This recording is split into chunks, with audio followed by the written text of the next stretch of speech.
This week we're going to go through and install a Spartan locker in the front of my Hilux Surf.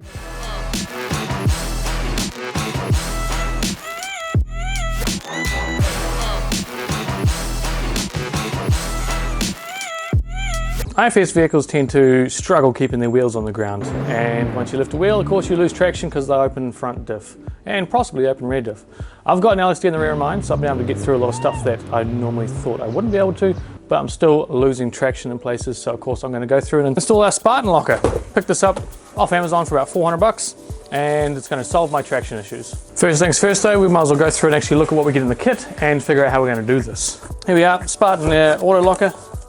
Inside the kit we'll find our pins. These hold the gears, the spider gears together.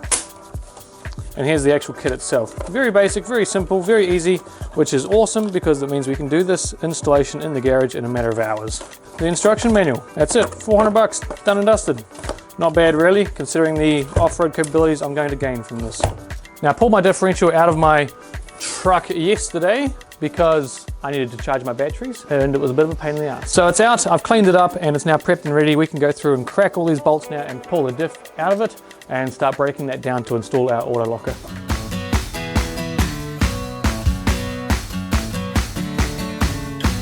Now that we've unbolted the outer edge, we can sort of break the two pieces apart and get access to our diff center. There are a few tabs on here. As you can see, there's one there, one there. Perfect to be able to smack something into and try and break that seal. Let's give it a shot.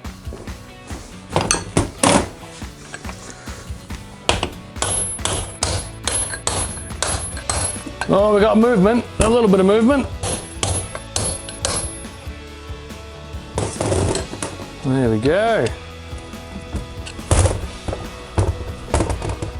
Oh, that's right. Kept a couple of bolts in there in case it fell apart. But here is our open front diff. We can go through and inspect everything. It's actually not looking too bad. Everything turns nice and quietly. There's no abnormal play in the bearings. It's actually a pretty healthy diff. So with the housing removed, we've got access to the ring gear in the center here and our diff center. We're going to go through and actually replace these spider gears in the center part here. That's what our Spartan locker is going to replace. To get access to that, there's actually, as you can sort of see, it's actually still all attached annoyingly in there. Now what's holding it in there is a C-clip very similar to a CV axle. I got one here. So on the end of your CV axle, you have this split and a ring in the side there.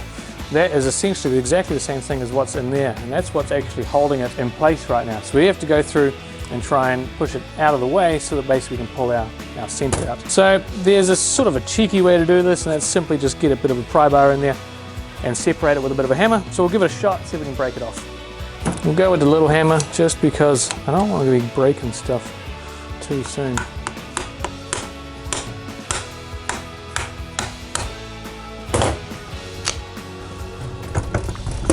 Come on.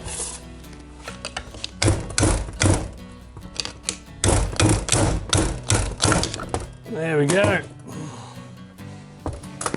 And there's our diff center. Next stage is pull this cross pin out. To get access to that, we're going to have to crack all the bolts on the back and take the ring gear off because it's currently blocking the cross pin. Once you get the cross pin out, by bashing that little clip in there, slide that puppy out, take all the gears out and replace them with the Spartan. First of all though, you can see that these metal tabs are bent up to stop the bolt from moving. So we're going to have to go through and unbend all those tabs before we can even look at moving these bolts. Trusty old screwdriver, get in between them, put it up against something actually, there you go. And just gently pry them off. Now we're pulling it apart, we want to make sure it goes back together the same way, so I'm going to put a little punch hole in the base and a punch hole on the outer edge of the ring gear so that I can line those two back up when I put it all back together so that nothing's really changed in the inside. So we're down to the vise now. We've got to be able to hold this thing steady so that we can crack all the bolts on it. So got a rag on there so I don't try and damage anything from the vise underneath. We'll just go through now and crack all these bolts. Oh, there we go, we're into it, okay.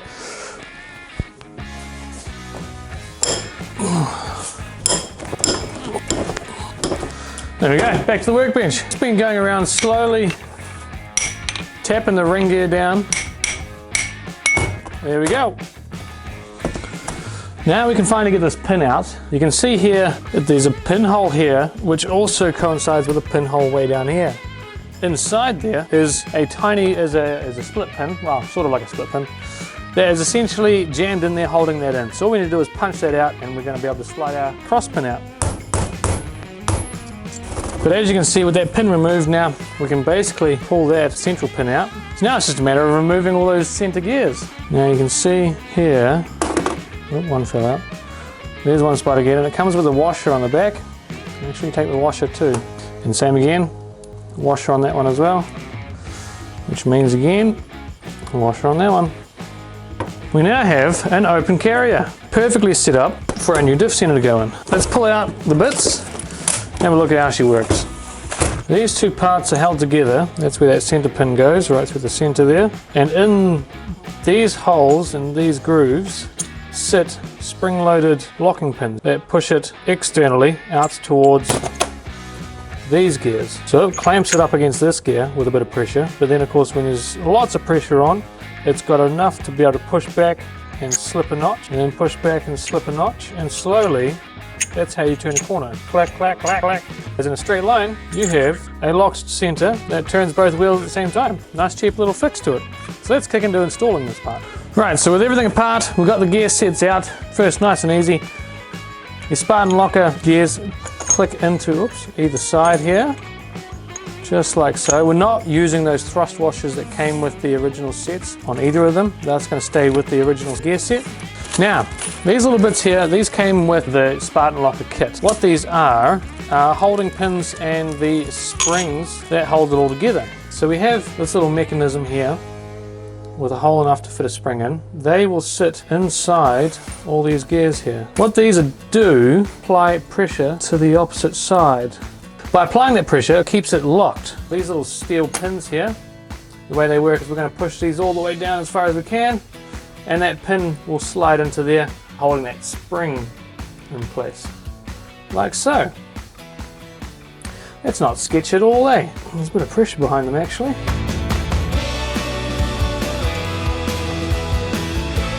Open face to the open teeth, like so. So you may have to bend these locking tabs just so it can fit in.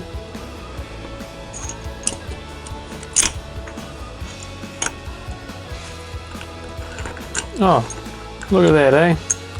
We need to rotate these lockers while there's center housing so that the pin of course lines up with the pin center. So we simply take these pins out. They're going to be able to actually apply pressure to the opposite side. There we go. And of course making sure that the hold side lines up with that whole side here. Like so. And then we can tap him back into place. Not too shabby, eh? Now we put the ring gear back on and rebuild it, basically put it all back together. Quick, painless and easy, and lots of traction. I'm really excited. Right, that done, we now take it back down to the that thing that does the thing, vise. We need to take it back down to the vise and actually crank all these down nice and tight, and then bash all the tabs back into place to hold it there.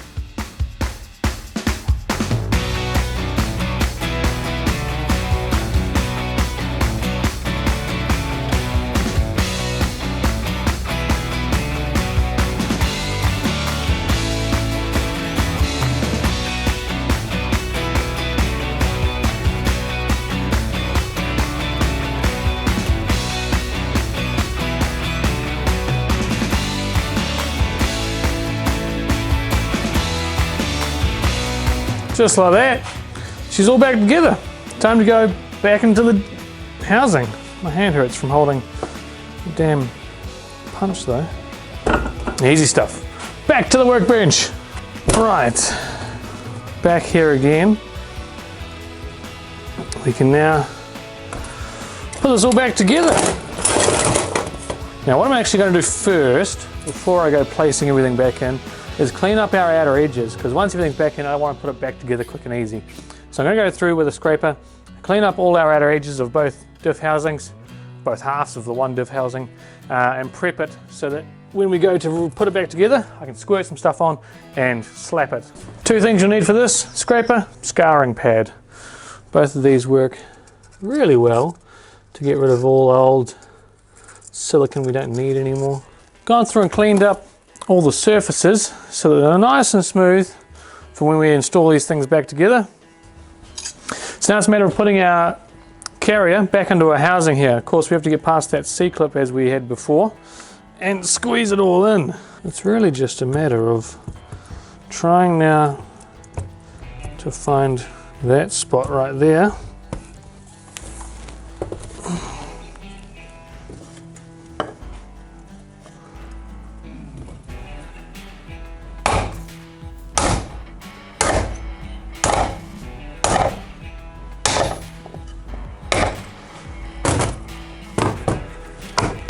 There we go.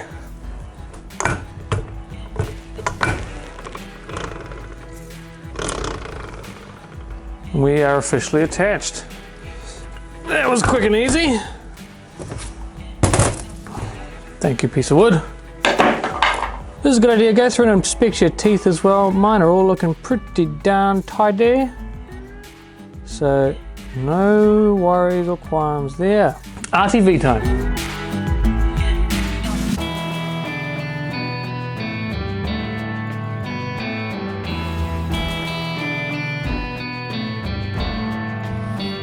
Now it's a matter of putting it in together. Got a dowel here and a dowel here. The hole for that dowel is this little point over here, so we just have to line these two puppies up. What's the best way to do this? Probably that way, because then that will fit right there and there, and there we go. Throw a couple bolts in just to sort of line everything up. Far more than just that. And there we go. That's our locker installed.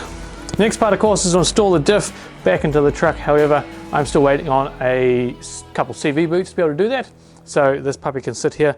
This silicone, anyways, needs about an hour to dry. So we'll leave that sit, wait for my CV boots, put it all back together and go test run it, which for me is probably in a few days' time. For you is right now.